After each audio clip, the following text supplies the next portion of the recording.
everyone for joining us in this gloomy day. Welcome families and special guests, State Representative Senator Shelley Mayer is with us, and Assembly Member Tom Abinati will be joining us soon. And we're happy to welcome Parent Advocate Margaret Vogt to our annual Spring Family Forum.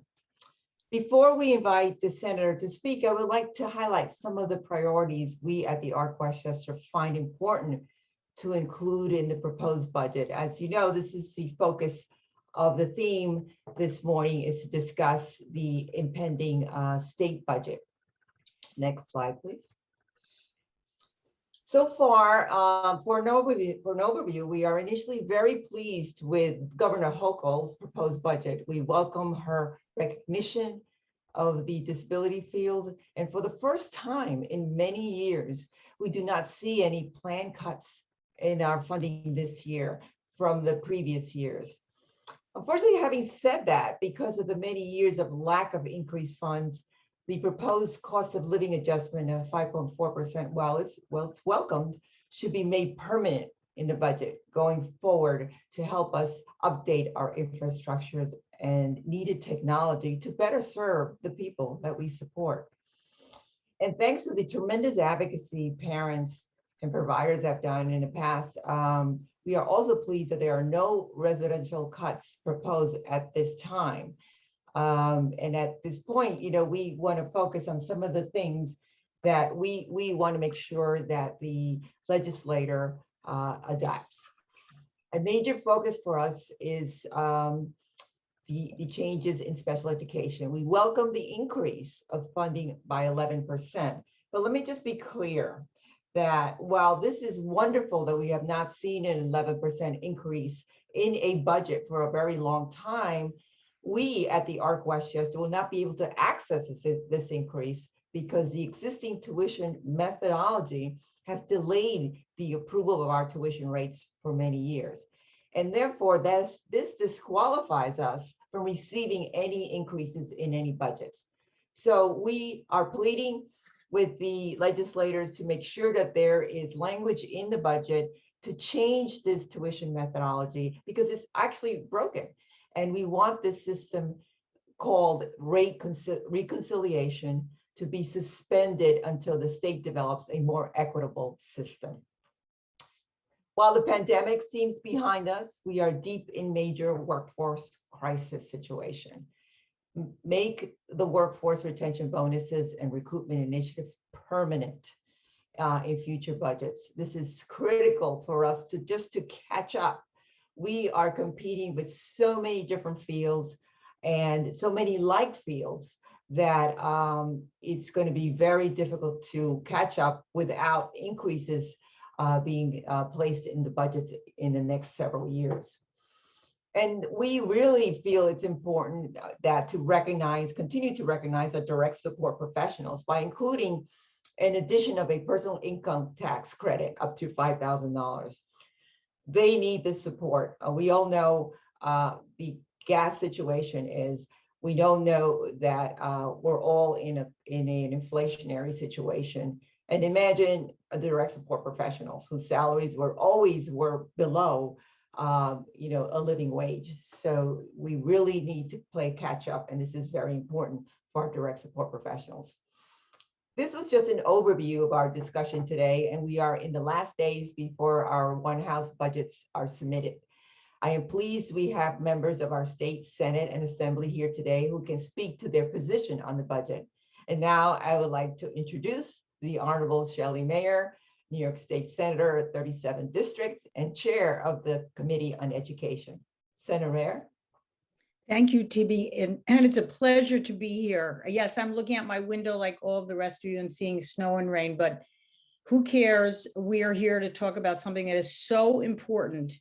And I'm so glad to see my friend Margaret Vogt here, and do want to tell her that one thing I've done in addition to what we're going to talk about is introduced a bill to ensure that there's a statewide group homes family working group to ensure that families have a voice in the group home world with the new commissioner. And that bill has been introduced in the Senate and Assembly, and I'm quite hopeful, but that really was came from her and a number of other family members' impetus. So I want to give them credit for that. And I also want to say that in my conference, the Senate Democratic Majority, headed by Democratic Majority Leader Andrea Stewart-Cousins, so many of the things you talked about, Tibby, are hopefully in our one House budget. So for everybody who doesn't understand the process, the governor released her proposed budget. And as Tibby said, for the first time, there's no cuts. And there's actually some good things like the 11%, which doesn't translate into money unless we suspend the reconciliation, which we are recommending happen. In our one House bill, which is our response to the governor, which we will vote on next week, we are going to, I'm about 99.95% confident, since I haven't seen the final, going to recommend a suspension of the reconciliation, which would mean the 11% would translate into actual money while this process gets worked out. And by the way, we're also proposing to give money to the state education department to come up with new methodology for how all of the special needs schools and special needs services are compensated. We do have a broken system and we need to fix it, but at the same time, ARC and the other providers need to get the money. So and I'm confident, quite confident, the Assembly will move along to recommend a suspension of reconciliation. I think we have a period of years, and also so that this money flows more quickly as possible and that you get it. I was unhappy the governor vetoed the bill. I criticized her for that, but as long as we get the money, we will move ahead. And the second thing I want to say about the governor is we have a governor who has empathy. We don't have to agree with everything and we can criticize her, but we've lived through a lot of years with someone who I don't think really cared a great deal about the people you care for. And it is very refreshing to be working with someone who has a feel for the challenges you as providers and as employers work. Not sure about that. Yeah, Leroy somebody's Junker. pressing. Leroy Junker, you're sharing your screen. There you go. But, you know, she has a feel for both the people you serve, the challenges you face as an institution like the ARC Westchester, and the challenges of those that provide the direct service. So that is a very welcome change. And while we don't know what the ultimate product of this budget will be, which I'm confident will be on time by March 31st, it's going to be better than in years past. So on a specific things, again, we are pushing for the suspension of rate reconciliation for a number of years. We are going, one of the things you want to know is, can you keep the proposed increase? Last year, I introduced a bill that was adopted in the budget, allowing many schools to accumulate fund balances up to what independent school districts are allowed, up to 4%. So that's another thing. You know, the system was so off kilter that so many special schools could not keep any reserve fund. We've changed that. That was a step forward as well. And the other thing is we're highly aware of the challenges of staff recruitment and retention, you know, for a number of reasons. One, it's an institutional problem in the sector of the caring economy that predominantly the women who do these jobs, women and men, because, you know, I have an ARC house across from the street from my house, so I see who works there, and they're fantastic. I can't tell you enough about how great they are. They are devoted, they are responsible, they are respectful of the clients that live there, and they're wonderful neighbors. So anyone who wants to use me as a witness for how fantastic it is to have a group home across from your house, please call me. I'm willing to do it. But these people are not paid enough to live in the communities we live in. So I live, you know, the vast majority of the people in this house, I believe, live in Yonkers and the Bronx. It is very impossible to find an apartment for this amount. They survived during COVID. They really sacrificed so mightily. They're so entitled to a bonus, and a permanent bonus, I agree. But in the meanwhile, we have to build up the pay for these DSPs to be a truly a living wage and not just a minimum wage. And I think with my colleagues, we're going to do all that we can to move towards that. Some of this is making up for the failures of the past, so it's not going to be done overnight. but the bonus is a good step forward. I'd love to make it permanent. I don't know if you recall in the budget hearing, there was a plea to not make it a bonus, to build it into the salary. I don't know that we have the money to do that in this budget, but we're going to keep pushing on this DSP salary issue. This is not going away. And also you need the tools to keep people. Once you train them and they're in your world, we need to make sure they stay. So I think from our point of view, and I'm the chair of education, I have a fantastic chair of the Committee on Disabilities, which we now have, Senator John Mannion, who, you know, has a personal commitment as well as a professional commitment to doing his best for the people you serve and the community that serves people with intellectual and developmental disabilities. He has really been an extraordinary advocate. I was on the phone with him, with the state education department about these rates on Friday, that was yesterday, to make sure the money goes out as quickly as we can. So there was one other thing I wanted to mention with respect, and then I'm happy to answer any questions. And I apologize for leaving quickly. I have to go to another Zoom.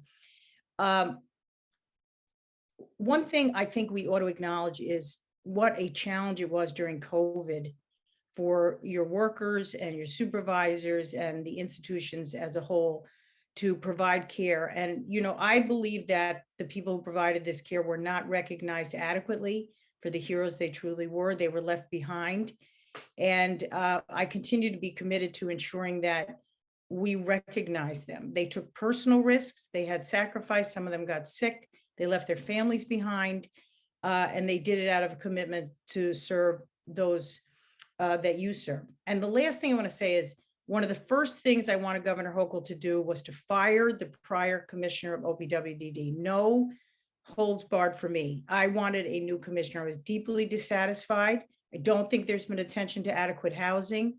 I think the situation with housing is really completely unacceptable. And I'm very, very pleased that there is a new commissioner and that we're going to be able to move forward with sort of a new attention to some of these issues. So I'll stop there, Tibby, and happy to answer any questions if there are. And again, it's a pleasure to be here, and it's a pleasure to acknowledge you and your entire community for all the work you have done. Thank you, Senator. I really appreciate everything that you said, the accolades of our homes, but more importantly, your dedication to the field has been tremendous throughout the years. And we certainly appreciate you coming to us today, as well as opening your time to answer some questions. Nick, so I think we have some questions. Yes, again, thank you, Senator. We have questions from a representative from the ARC Westchester's Children's School of Early Development. If you could, please unmute your microphone and begin. Hi, Senator Mayor. I'm Parveen Rahman. Can you hear me? I hear you. Yeah. Oh yeah, now I see you too. Good. Hi, Parveen. Hi, how are you? Good. So I'm a parent at the ARC Westchester's Children's School. And I wanted to know that as a senator, you are aware that there's a significant staffing crisis in all of our schools due to the lack of equitable pay for our teachers versus the public schools, which greatly impacts our children. So what actions will be taken to address this important issue? Well, in our proposed budget, I am fighting for language and money to bump up the salaries of the teachers in the school, like you're describing, to begin to get closer so that you don't have these terrific teachers who you train and who have dedication to these kids who understandably switch to the traditional public school system. So I don't know that it'll survive. You know, this is the process of negotiation, but I have proposed that we put in additional funds directly to go to the preschools to help minimize the risk of loss of teachers. Again, I don't, you know, this is a process. I fight for the best I can get, but I'm very aware of it, and I'm hopeful something like that will be in our budget. I can't guarantee it will, but I have been pushing for it.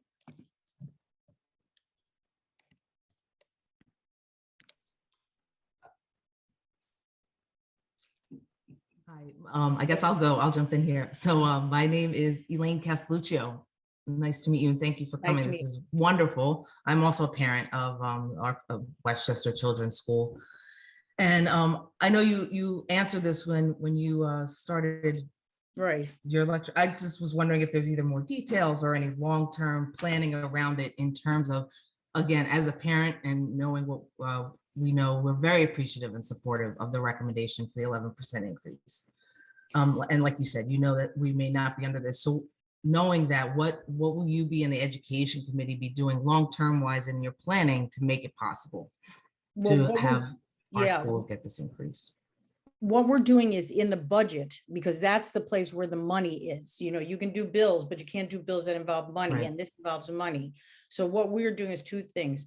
I'm hopeful we're going to be able to suspend the reconciliation process, which would translate into the money coming to the schools.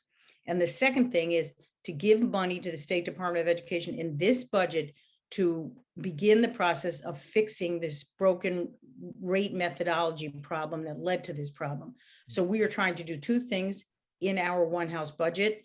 I have been pushing for both, as well as all my colleagues have been in our conference. So I am hopeful that both things will happen. So just so you know, again, the budget is really, in some ways, the most important document that the legislature is involved with, because that if you want to deal with money, you have got to deal with it in the budget. So that's what we're doing. And I see my colleague, Assemblyman Tom Abenanti, a fantastic champion on these issues, is here as well. And I'm sure, I don't know what's in the Assembly one house and what he's fighting for, but I suspect we're very much on the same page about that. Thank you for that. We really appreciate it. No, sure. Again, no promises. I want to see the document before I say what's in it. Thank you, Senator Mayor. Thank you for being honest about, what can be removed in the budget, and as well as thank you for, continuing to support our littlest of people that we support, which is our preschoolers. So thank you for joining us today. My pleasure. And I apologize for leaving, but I'm leaving you in good hands with Tom.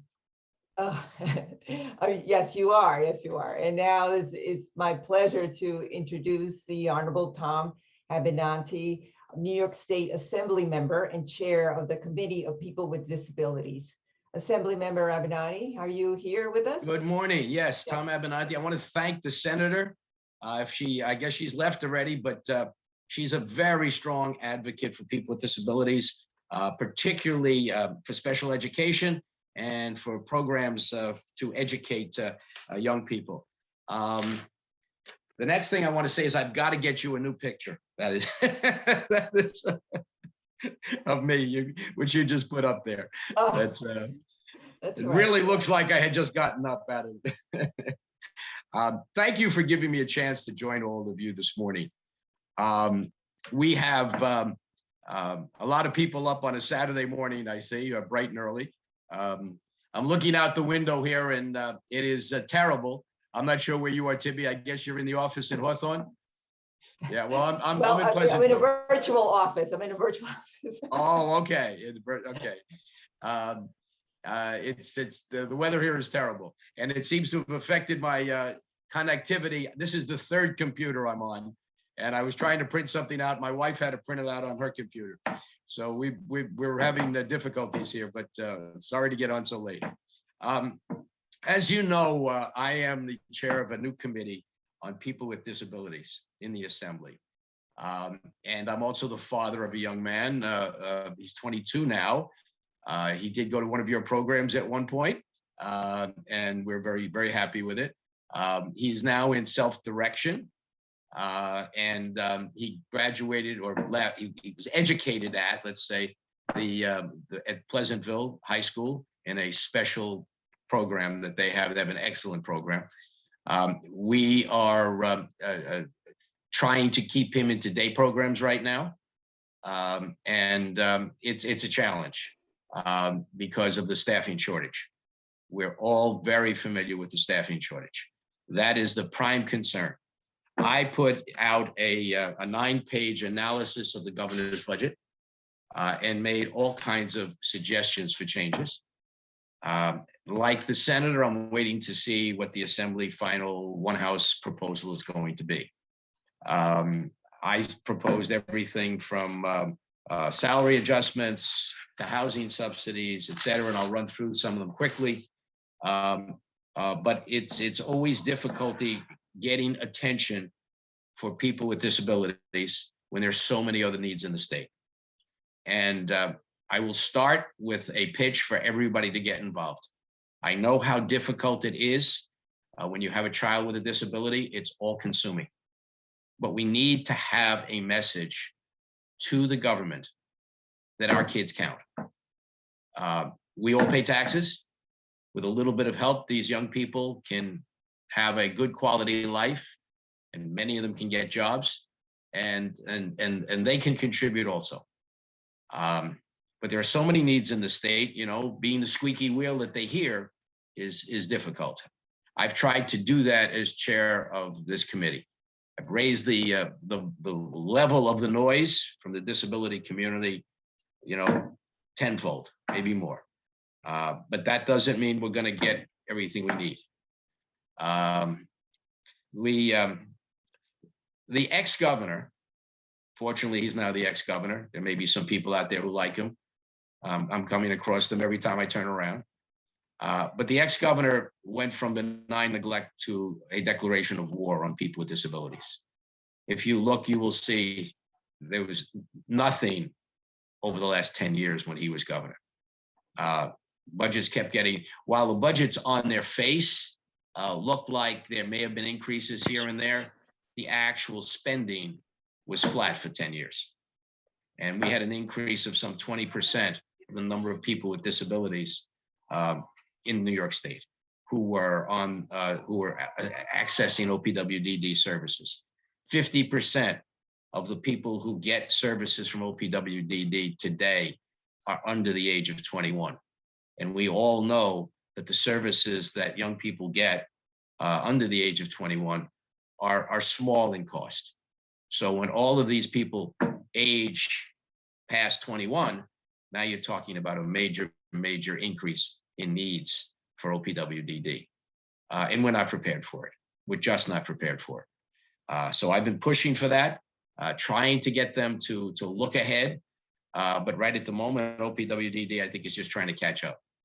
Now, let's deal with the biggest issue, and that's the issue of direct support personnel.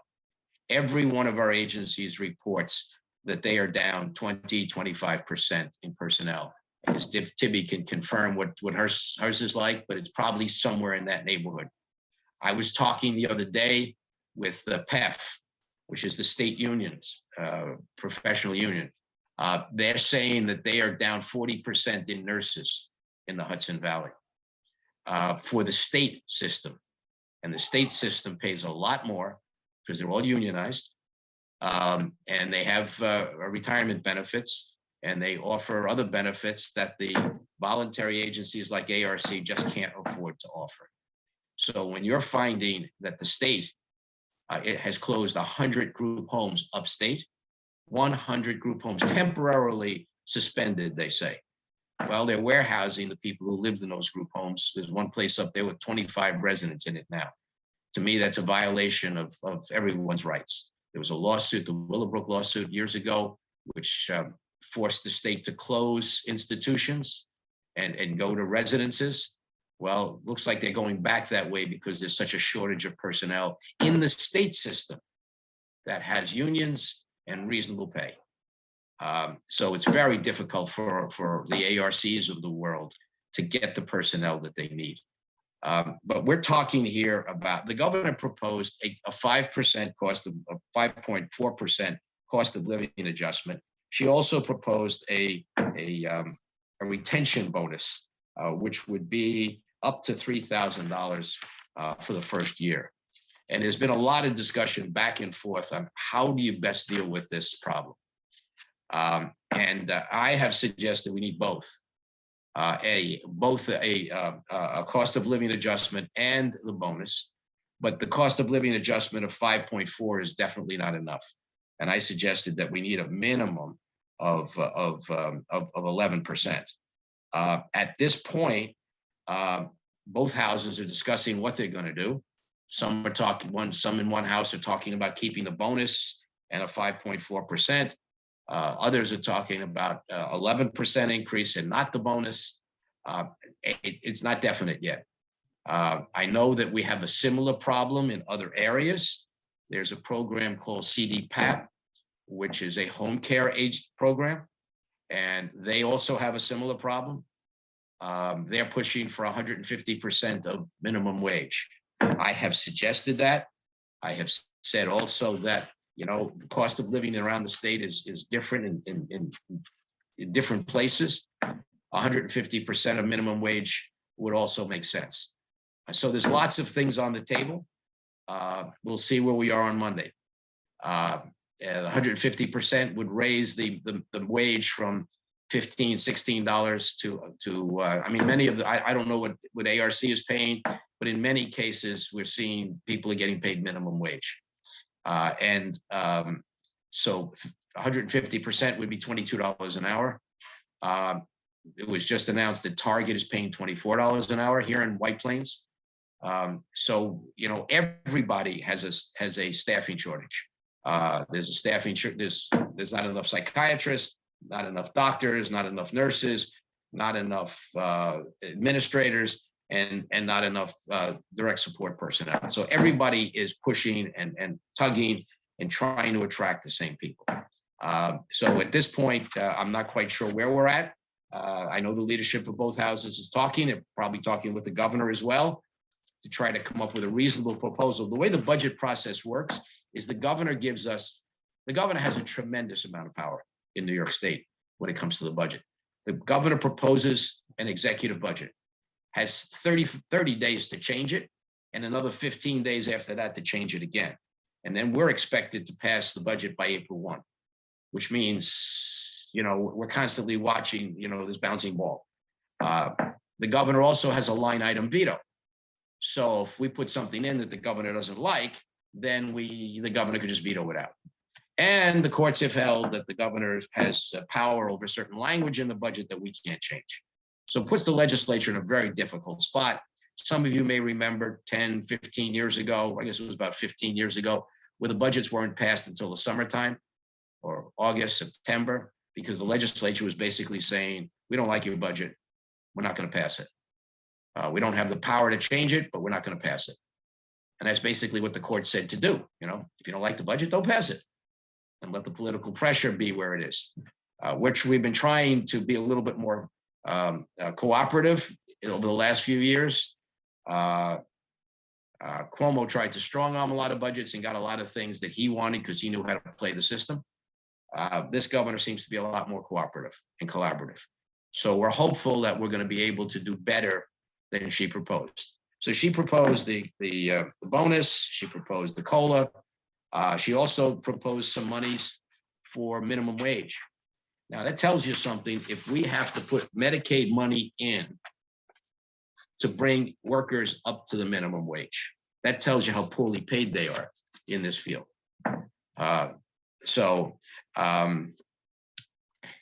Then we have one of the other issues that came up, aside from money. Oh, well, I know Tibby mentioned it before, the whole question of a tax break. I have been pushing for that as well. I'm not sure where it is at this point. I do think that we should be recognizing that the pay is low, but the problem with it, Tibby, frankly, is if you're a low wage worker, the tax credit doesn't do you much good. It works better for the higher paid workers, which is good because then you can use more of the money to pay the people at the bottom end. But still, the tax credit is not the same thing as more money in the pocket. So, and they cost the state some money. So I'm not quite sure where that one is going, but I do have it in my proposal as well.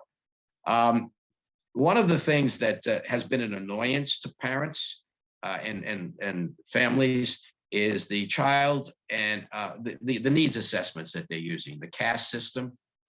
I've suggested that we just do away with the money for the CAS system because I think it's useless. I think it's a pain. And, I've gone through it with my son. It was inaccurate. There are things in there that I don't know where they got them from. And, you know, it was a 2-hour meeting, and my son can't answer any questions. My wife and I, you know, were very careful in how we answered them, and they still got it wrong. So, you know, it's a waste of time and money. They wanted to extend that. They were asking for $10 million to use it for what they call the Child and Adolescent Needs and Strengths Assessment. And I just said to the Assembly, take the $10 million out and use it for housing. You know, just take it out. We don't want to extend it. If there's got to be needs assessments, you've got an IEP system, train the people in the schools how to do more, and let them do they know the kids. There's no need to waste more money on another assessment by some outside contractor. So I proposed that. I think the Assembly is willing to go along with that. They've given me an indication that that's what they're willing to do. At least from a negotiating point of view, we'll see what happens. We desperately need more community-based services, and we desperately need more housing. The governor had proposed including an increase of $60 million to support the creation of additional capacity for services for individuals with developmental disabilities, including an expansion of certified housing supports and rental subsidies to those living in apartments, and it would expand the day programs, et cetera. It's only 60 million. I asked for more. I don't know if we're going to get any more, but at this point, it's almost a moot point, because if you don't have the staff, it doesn't matter how much money you set aside for these programs, it's not going to matter. You know, it's nice to have the extra money, but if we don't have the staff, then it's not going to get spent. So it just gets put into the budget and then just drops to the surplus at the end of the year. The governor did set up an office of chief disability officer. That's $330,000. That's a small amount of money. That is supposed to be someone who will address the roadblocks that individuals with disabilities are facing all of the time, especially trying to find employment, and somebody to reach out to the business leaders to try to get them to look at people with disabilities as a workforce. I held a hearing on employment for people with disabilities. It's pathetic how few people get jobs when they have disabilities. And it doesn't matter if it's developmental disabilities, intellectual disabilities, or physical disabilities. I mean, the number nationwide is 70% of the people with disabilities are not employed. And we know that a lot more want to be employed. So we explored the possibilities. The best thing that I heard out of that whole hearing, with lots of different ideas, was that we've got to retrain our employers. We've got to have them think differently.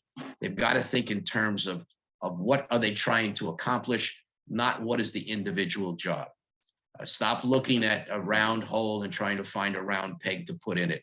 You've got a lot of square pegs out there. You've got triangular pegs. You've got all different shapes.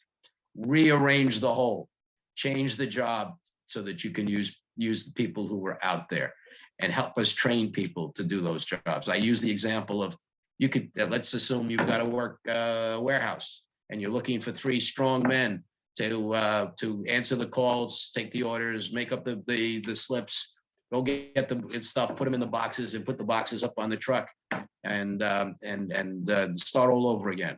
Well, you could have a person in a wheelchair answering the phone and making up the orders. And you could have a couple of big guys with disabilities, with intellectual disabilities, who can follow orders. They might not be able to answer the telephone, and they may even be nonverbal. But with somebody sitting there in a wheelchair telling them, hey, Charlie, go over that box and get that pink shirt over there. Okay, bring it, put it over here. Bring me that box. Put this on the truck. Now you've got 3 people with disabilities working as a team. And there's a lot of people out there who could do that. That's a simple example. And that would help solve some of the workforce crisis that our industries are facing. I know I'm an advocate for sheltered workshops. I know that's not a favored, it's not favored these days, but I think there are some people who can work, but need a sheltered environment. And I've been pushing back against the state closing them down. I think that was a misguided proposal from the federal government. They believed that there was a lot of misuse, and I think there was. I think there was a lot of situations where people with disabilities were being taken advantage of. But in general, I've heard story after story about how an agency like an ARC, I know there was up in Putnam County, they had a sheltered workshop that was very effective. They were competing for contracts, and they had people with disabilities working in a sheltered environment, and they were producing a product at the end, and it was working out very well, but it got shut down, and that's unfortunate. But so we're still trying to explore different ways to push for employment. It seems to me that if you're talking about day programs, the best day program is to have somebody with a disability working, and they can work at their own level. Some are very high functioning. Some people, are brilliant. I had an intern in my office. My wife was a high school teacher, a science teacher a few years ago. She had a kid who won the science fair. I had Asperger's. He clearly had autism. He was not able to answer the telephone. He couldn't drive, but he was brilliant on the computer. We intervened and helped him get an entree with the MTA, and he had an internship with them one summer, went off to college. My wife tells me that he's now working for the MTA in their IT department. So, that's at the upper end of the spectrum. All along the spectrum, our people have different abilities, and we should be able to place them in jobs. That's the best day program. I could see it with my own son when he was in school. Every day they had him going to a different internship for a couple of hours, and now those internships are not available. We do have our own little program going, where one of the young men who works with him a few times a week takes him to places where he volunteers to do whatever, empty boxes or put things on there, sort things and put them on shelves and stuff like that, which he's capable of doing, and he's very happy doing that. This has to be part of our day programs, and we need the money for that. We need a change of attitude, that this is what day programs are about. And my understanding is that's what they used to be years ago. Before we started, we got cutbacks and cutbacks and cutbacks. Housing, that's a major problem. We know that there's not enough housing. You could ask Tibby. I'm sure they haven't opened the group home in how long, we're talking about trying to have other types of housing. OPWDD has been standing in the way. They don't want to fund. It's ironic that we have a waiting list of people for group homes, and yet the agencies like ARC can't place people in beds because of the bureaucracy, where they tell the agency, well, you got to go to a list. Well, if the list has all elderly men next in line, and you have a space in a home that's young women, that's just not an appropriate placement. And the agencies need more flexibility. And they need to be able to fill all of the beds they have, otherwise they can't afford to run the homes, and they have difficulty. Plus, they should be able to open new homes, and the money's got to be there. In addition to that, we have all kinds of other types of housing opportunities. There is a group of parents in Rochester that I've been working, Syracuse that I've been working with. They bought a little piece of land. They wanted to build an apartment building on it. They wanted to use self-direction monies. And OPWDD said, well, you can't put 10 people with disabilities together in one place. That's segregation. They said, yeah, that's what we want, because they all need 24/7 service. You don't give us enough money to have somebody live with our son 24 hours a day. So we want to share. And, we can get staff if we share. OPWDD kept pushing back and saying, no, you've got to have 25. You can only have 25% of the entity that you're where they're living, people with disabilities. They just gave up on that. They just finally, I've been pushing back, and with some of my colleagues in the assembly, and I'm understanding they're abandoning that rule. There's no justification for that rule. In fact, our feeling is, I'm one of the people who believes in the same concept. Our feeling is that you get more integration with the community, because young people, particularly young, it doesn't matter how old they are. If you're living in a community of your peers, you can do things together. Now you can You can spend a Saturday night having dinner together. You can go to a movie together, and you can go out to dinner together. And now there's a group of you, you can go down to the local whatever as a group and integrate into the community. If you're alone, you're sitting there Saturday night by yourself. You're not, your peers are not, you're not gonna go down and hang out at the local bar if you're in mid of the spectrum. And but you might have a chance to have a party with another group if you're living with people that you're comfortable with, went to school with, et cetera. So I just drafted some legislation to facilitate this type of a functioning. And I introduced it last week. We're still working on it. It's out there for people to comment on. I'd like to pass it this year. I want to force some different types of housing. Now, that doesn't mean the agencies are a thing of the past. They're just going to have to adapt. They're going to end up being in the employment business, because what's going to happen is parents are going to start to have staff coming in on self-direction, but we all get older. And as we get older, we're going to need an entity that's going to continue beyond this. And I think once we start this thing, the agencies are going to find, the places like ARC are going to find that they're going to have a whole new area that we're going to need them to. We're going to need them as an employment agency. We're going to need them sending staff into, non-certified residences and places that where people are living in apartments, et cetera. I know you do some of that now, I think, Tibby, but I think this is the way we're going to have to go in the future. We're just not everybody wants to live in a group home. There's going to have to be a whole series of places to live, programs. I think the plan of OPWDD is for the state to shed most of its housing and pick up only the very complex cases. I think the problems they're facing now with keeping group homes open is foreshadowing a move in that direction.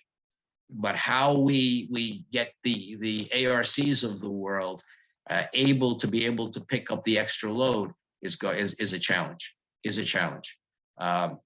So we really need to work together on this. What I do is ask parents, friends, family, talk to your assembly member and your senator, make this a priority. I find nobody pushes back. They're all very supportive whenever I make a suggestion. But everybody's got their own agenda. We've got 30 committees. There's the housing chair. There's the chair of education. There's the chair on social services. Everybody's looking at something different.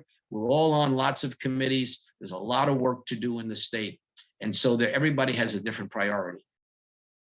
I need your help to make taking care of people with disabilities a priority for every one of our colleagues.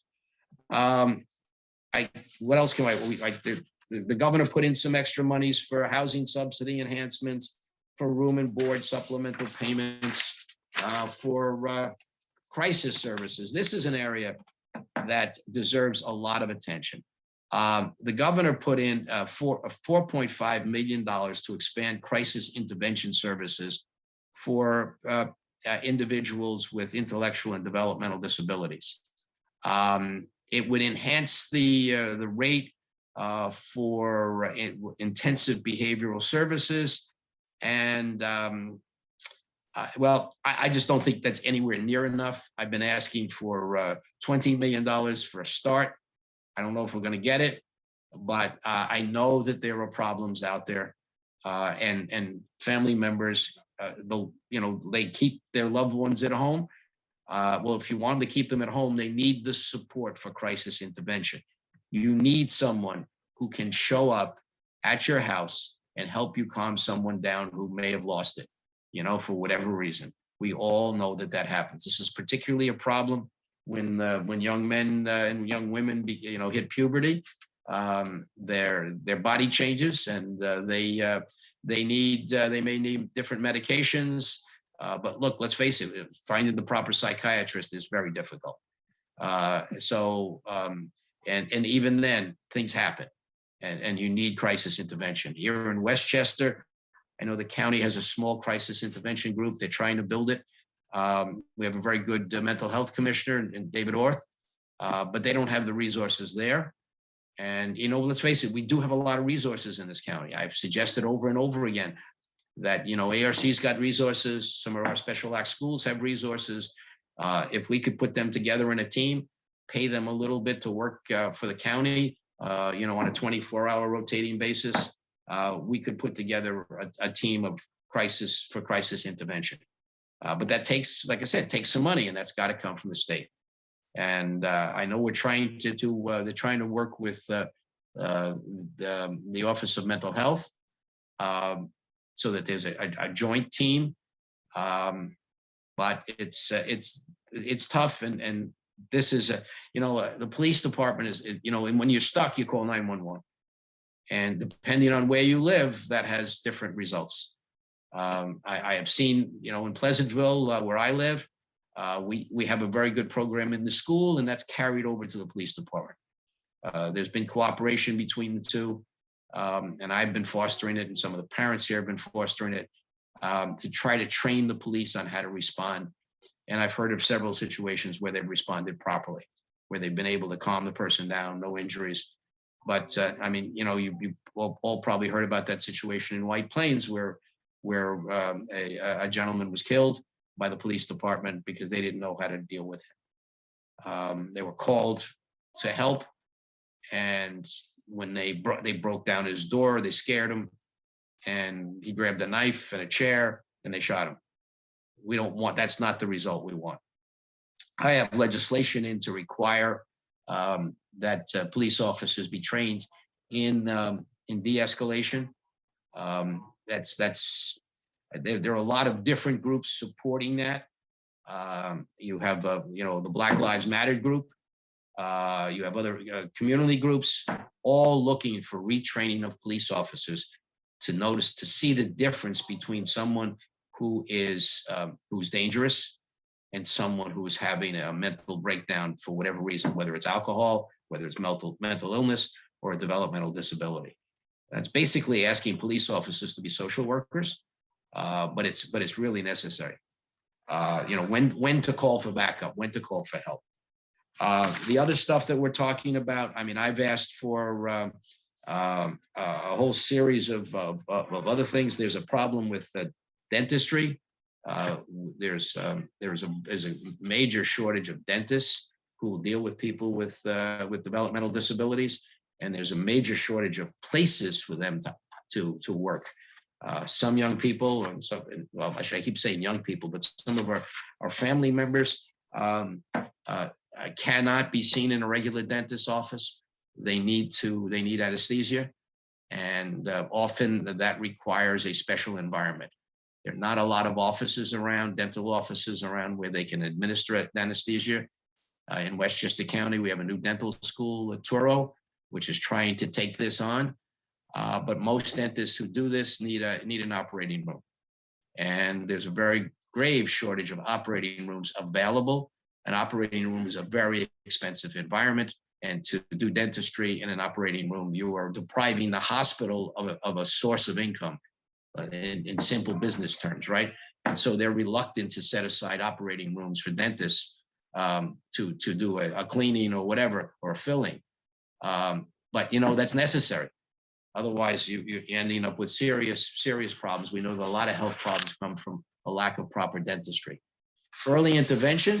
The governor finally included an 11% rate increase for early intervention. And I suggested that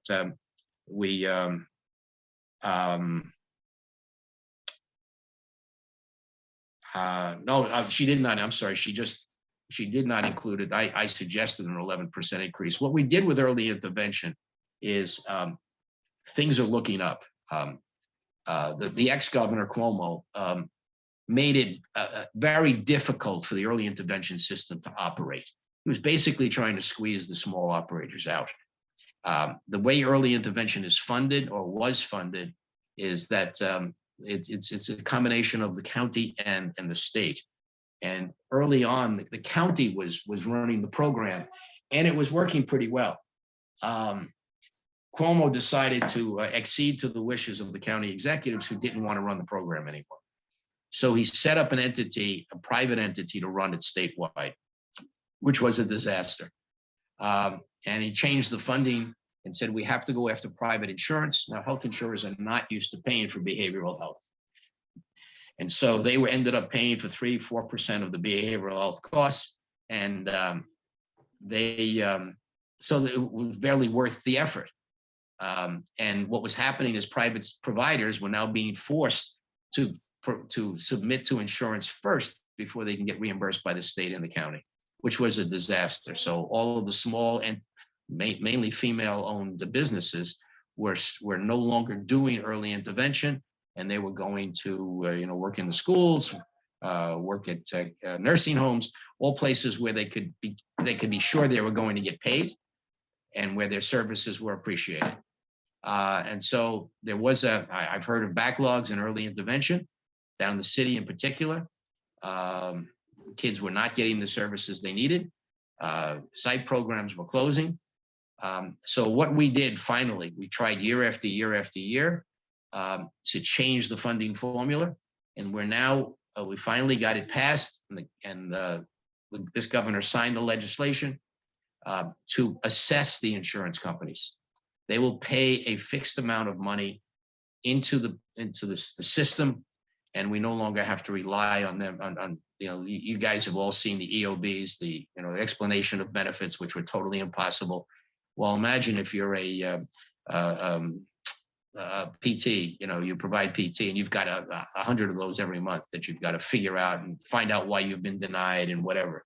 So now that hopefully is all going to be gone. And we have this new system. Now the question is, how do we direct the funding to early intervention? And I think they need a rate increase. So I've been pushing for that. We have, you've already talked about education with Shelley Mayer. Yes. All of our schools are facing a real challenge here. The 4201 schools, the 853s. I mean, there's just a real problem. One of the things that I have suggested is a center of excellence, and for developmental disabilities. I got a little bit of pushback from a couple of the large institutions saying we are a center of excellence. I'm going to have to talk to them and see. I mean, there's the Rose Kennedy Center in the Bronx. I want to see what it is they're doing. I'm not that familiar with. I'm looking for something that will have an academic piece to it. We have a center of excellence at Westchester Medical Center, where they are studying and bringing in the experts and then using the information to train people on how to respond to emergency situations. For example, a pandemic. What's the best way to respond? If there's a nuclear accident, how best do you respond? What do you do? Et cetera. I think we need the same kind of center of excellence for developmental disabilities. And I haven't had a chance yet to meet with the Rose Kennedy entity and see maybe they could be the center of excellence. But I think the state has to fund it. I think we need to have more study. I passed some legislation a couple of years ago. It still hasn't been done. I wanted the state to analyze how many people with autism there are in the state and what are the costs in the future. I said before that half the people that OPWDD are under 21. Well, have you done a study yet to see what that means? What are the needs in the future? You can't just keep going on with, as we had done in the past, where the expenditures didn't increase, but the number of people that needing the services did. So we've got to start to do some real planning on this. Well, like I said, I could keep going on and on, but I think you guys have other things to do today. Well, Esteban Avenatti, we really appreciate, everything that you've outlined there. There was a question in the chat asking for your proposal. I know you made it available in some forms. If you could repeat where the families can access your proposal. You know what, I think what we will do, can you distribute it out if we send it to you? Yes, I believe we have it, but I wasn't sure that was fine. We could put it on our website for families to access it. I would love that. I would love that. Okay. Okay. And Katie's on, Absolutely. Katie from my office is on. Katie, let's remember to talk to Aileen. Let's put it up on our website as well, on the Okay, Assembly wonderful. website. Now, So you people can covered a access lot it. of, yes, you covered a lot of ground here, and I really appreciate that, the fact that you touched a huge amount of areas in the DD field that are so important to all of us. So we're going to skip a lot of Tibby, the let's questions. remember, we're dealing with all of life. We're dealing That's with right. people from birth to death. We're dealing with every aspect of life. That's what makes our job so difficult, right? We're dealing That is with so true. everything. I mean, you are running a business from one point of view, but the business is to get people through life and give them a quality life from birth to death. I mean, that's what you are doing. Exactly. And thank you for recognizing that and understanding our challenges and our core challenge of the workforce crisis. I think that is key. We cannot forget that we couldn't do any of these programs without dedicated and involved and interested staff. One more point on that. We don't discuss it now, but I have been pressing for OPWDD, and I've spoken to the agency heads like yourself on this subject. We've got to increase the pool of people. It's not just money. Yes. And I suggested to them that they really need to reach out to immigrants. I mean, let's face it, the basic workforce in the past has always been immigrant workforce. The ex-president cut that workforce out. We had Katie, who's on the phone, pointed out to me, said, why do we have so many Filipino nurses? Because there was a program in the Philippines where we trained nurses and gave them entree into this country, and they became citizens because we went there and trained them.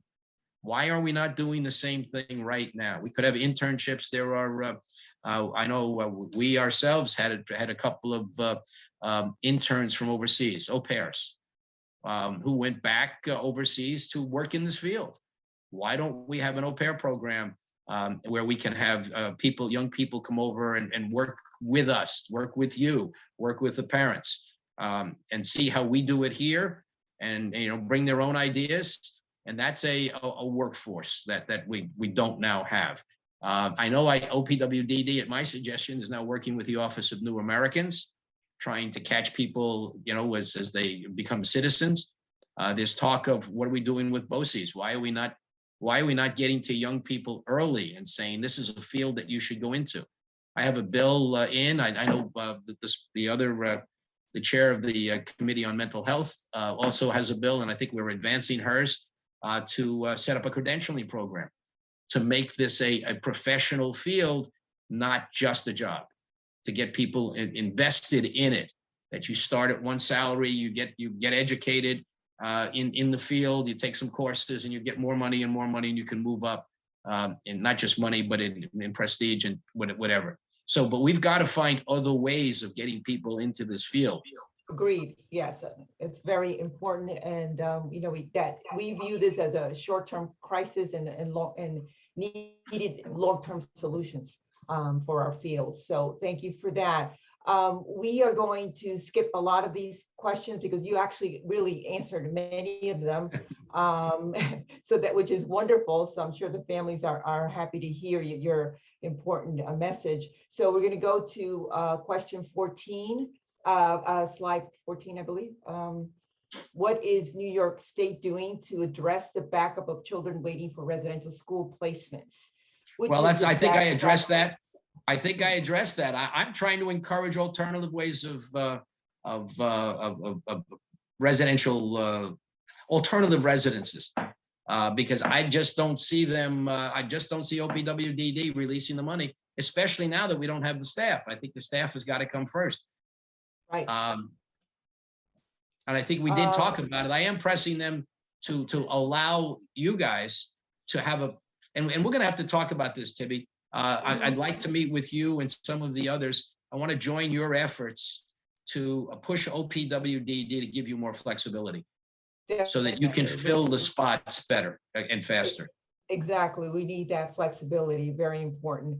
The next question is about high school education. Is there legislation coming to allow special education high school students to remain in school for another year or two to make up for the continued lack of school programs. I hope so. As you know, I passed legislation 2 years in a row to do this. I put another bill in this year, just recently.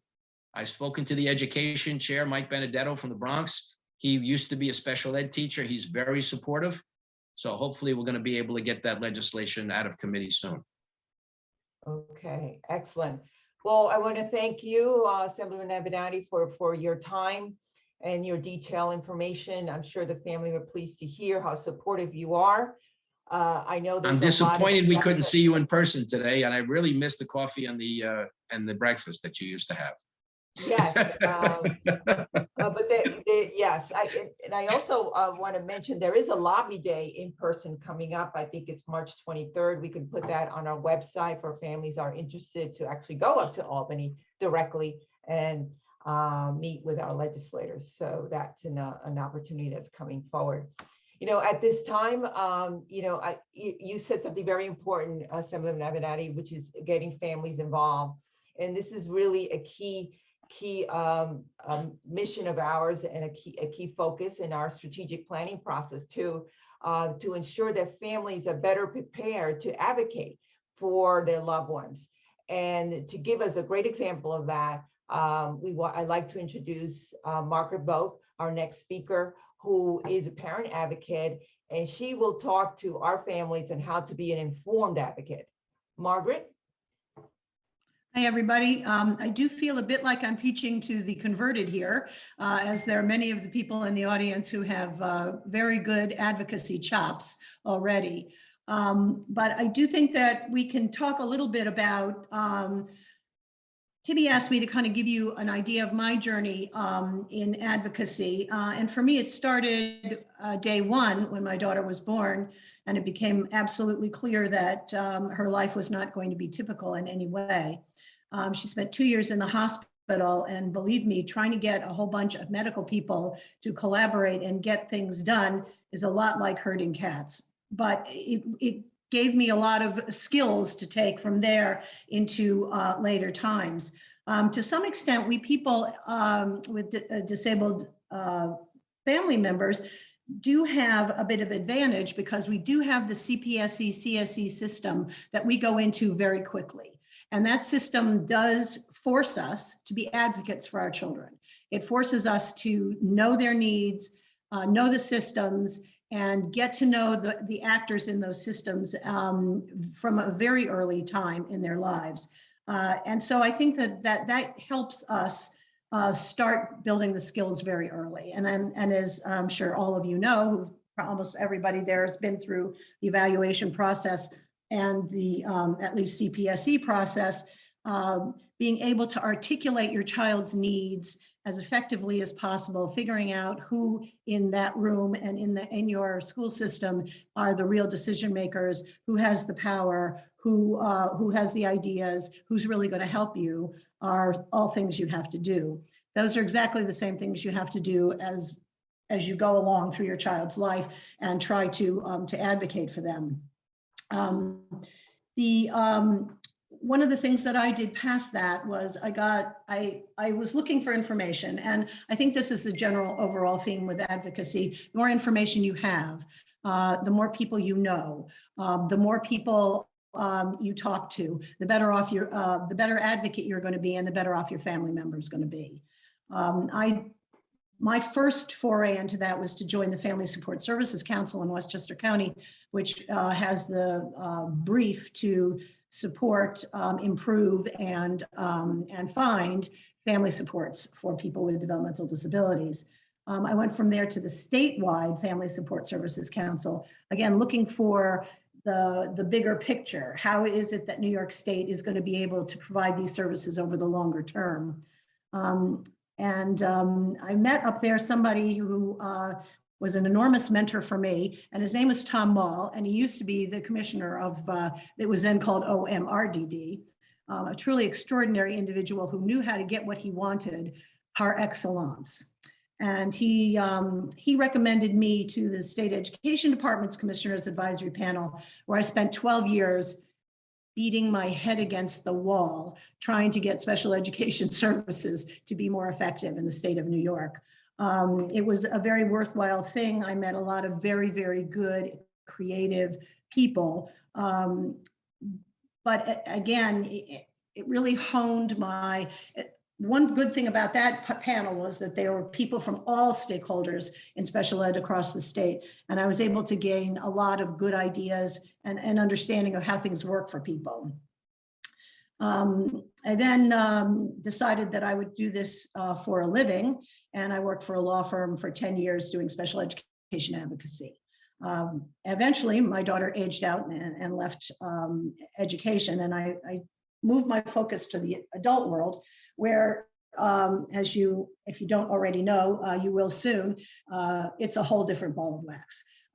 You don't have the laws, you don't have the mandates, you don't have the requirements that go along with special education, and you have to learn how to work with the people who are providing the services for your child, and to use your voice as much as you possibly can to support them.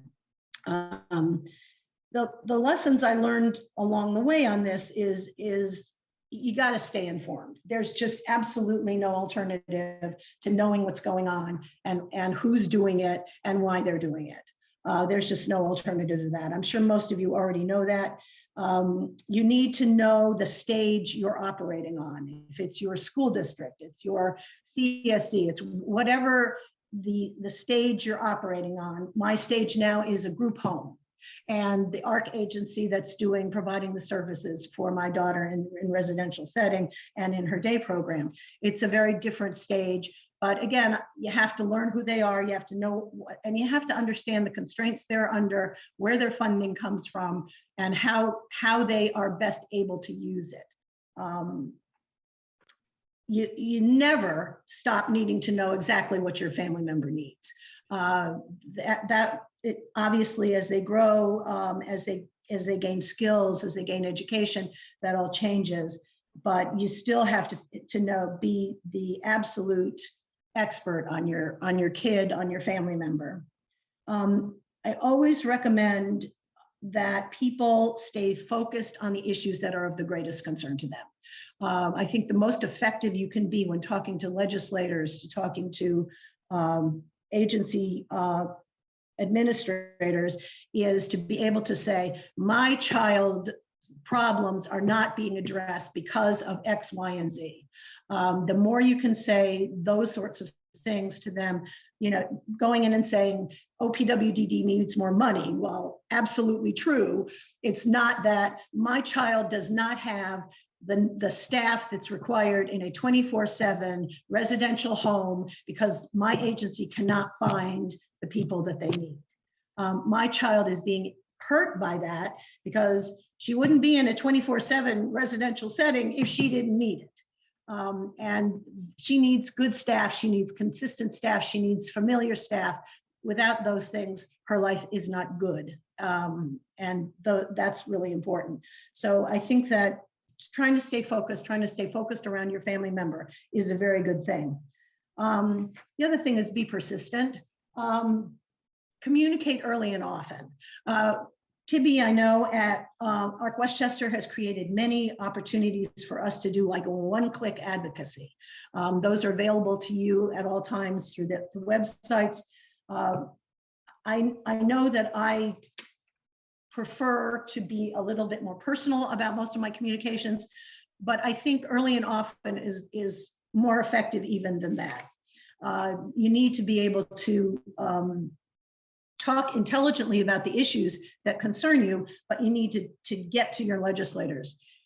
You should know your legislators. This is not a difficult task. And I know all of you hear you in the back going, I don't need another thing to do. But it's not that difficult to get to know these people. They want to know you too. And the most powerful thing they can say to their colleagues is, my constituents who have developmentally disabled family members are telling me, fill in the blank. If they can say that, and they can continually say to them, this is what we need because this is what people are telling me, and they're telling me that this is what their family members need. There's power in numbers. If you can do things on a group basis, focus your message, increase the volume of your sound and the volume of your voice, that's always a good thing. It doesn't always have to be, you don't have to join a massive group or whatever. Sometimes very small groups can be very powerful. We did this, one of the groups that I'm most involved with right now are the parents of the people who live in my daughter's group home. She lives in an 8-bed IRA, and the family members in that group are some of the most powerful advocates I have ever met in my life. Fortunately, I have the great honor of working with Ann Nerbauer. Hello, Ann. She is one of the founding mothers of all the services that you now enjoy for your children, inadequate though they may be. And without Ann, we would not have what we have now, and we certainly wouldn't have the ARC Westchester and OPWDD we have now. Learn from people like that. Try to find as many people as you can who see the world the way you do, who have similar kinds of issues, get together with them. You know, Zoom is one of the world's great new inventions. It's good to be able to take what Zoom is giving you and not have to go to meetings that require a lot of moving around. You can do it all very quickly. I guess I want to say that advocacy really works. Recently, with the cuts that the previous governor tried to make in the residential system, people got very, very upset. And my fellow family members in our group home got together. We got Zoom meetings together. We talked to Tom. We talked to as many legislators as we could. Many of them, Shelley in particular, was really wonderful in listening to us. And while we didn't get it stopped completely, we got it delayed. And under the new governor, it looks like they're delaying those things again. So you can make a difference. You can be loud and effective. And you know, I'm really hoping that when we focus on the one issue, which of course is most important to me right now, which is trying to get adequate staff for all the programs that need to be provided to our children, that we be as creative as we possibly can. If you have a good idea, share it, and get together with your friends and brainstorm and come up with whatever can be put together. Money's of course really important, but there might be other things that work as well. Nobody's going to, we've got a screen that's up here that some of the ways that ARC Westchester makes it easy to get to do advocacy. But I strongly recommend it. Know your legislators, know your environment, know who's in charge and who can make the decisions, and talk to them early and often. Oh, and if anybody has any questions for me, you can reach me through info@ARC Westchester, but you can also, I think many of you at least have my email. Thank you, Margaret. Am I on? Sorry, I can't see. Having some. Yes, I'm sorry. You can hear me, right? Yep. Okay, wonderful. Thank you, Margaret. I just also want to share. I am also a parent of adult person with autism that receives all the services that Margaret talked about. And, I think it's really important to say that we all have our way to be advocate, a way that we have a comfort level to be advocate. My way was to get involved in the system, embed myself in the system. And to me, that's the form of advocacy. But not everybody has to do it this way, but certainly, everyone has a voice, and we appreciate Margaret for sharing her voice. And we want you to have that opportunity. As our legislators say over and over again, they will listen to you. You just need to speak up. And there are many ways now that we offer that opportunity. And thank you, Margaret, for being available and accessible to any parent who would like to learn how to be a better advocate, or would like to just get ideas and how to share their voice. So please feel free to contact Margaret at our info@arcwestchester.org with any of your questions and ideas.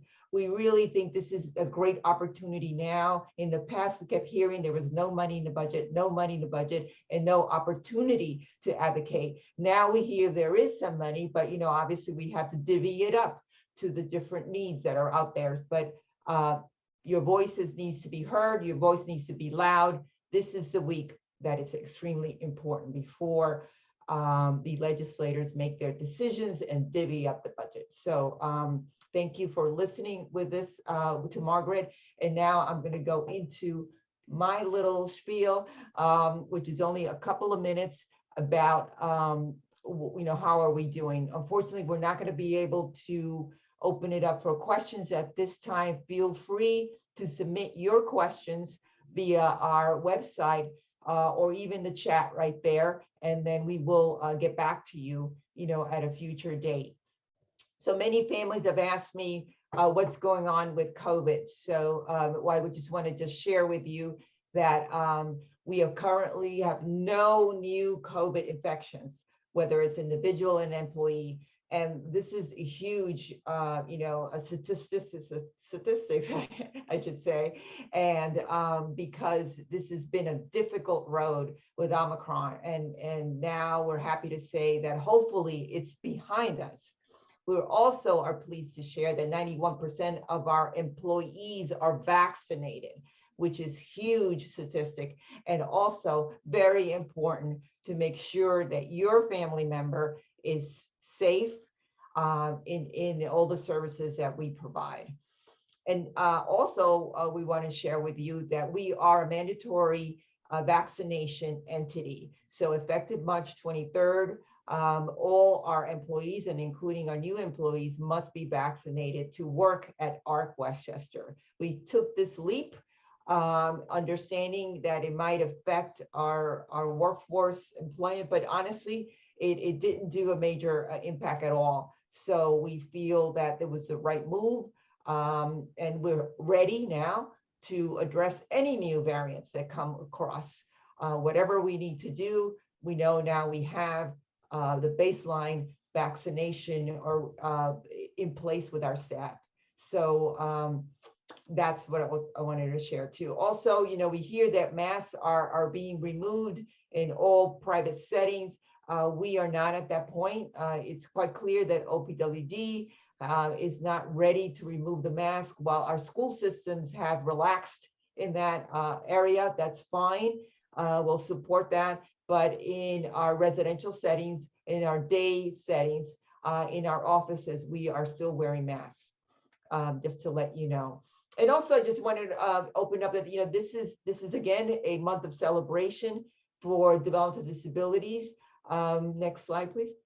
You can see that we are, again, making sure everybody's aware, and it's a part of our advocacy responsibility to make sure the public is aware that people with developmental disabilities should be heard, should be included, and should have equitable services. So this is so important. And we also have a bunch of great examples of that in our website. And you can see here, you can have the hashtag DD Awareness 2022 and other social media posts. So next month is April Autism Acceptance Month. And so we're going to have more examples of how we are ensuring that people with autism are accepted in all environments. So again, here we're at the close to the end of our session here. And I just want to make sure, that hopefully this was very useful for you, that you've learned of some of the areas that we need to advocate for. And we want to thank our legislators that attended this morning. They have very busy schedules, especially during this time, to make sure they listen to all their advocates, in all their constituents in reference to all the issues that are on the table at the State Department. Now, again, I did mention that there is a rally in place where we'll put that on our website. It's coming up soon, and you can register directly. The ARC New York, our state organization, is organizing it, and they're the ones that are putting this entire advocacy system in place. And, we hope you join and listen and read all the advocacy opportunities at the state level. Thank you for attending, and I really, again, appreciate you for joining us today. We, again, are open to getting your feedback. Feel free to give us your feedback at our website. And again, the time is now to advocate. So thank you for joining us today. Have a wonderful day.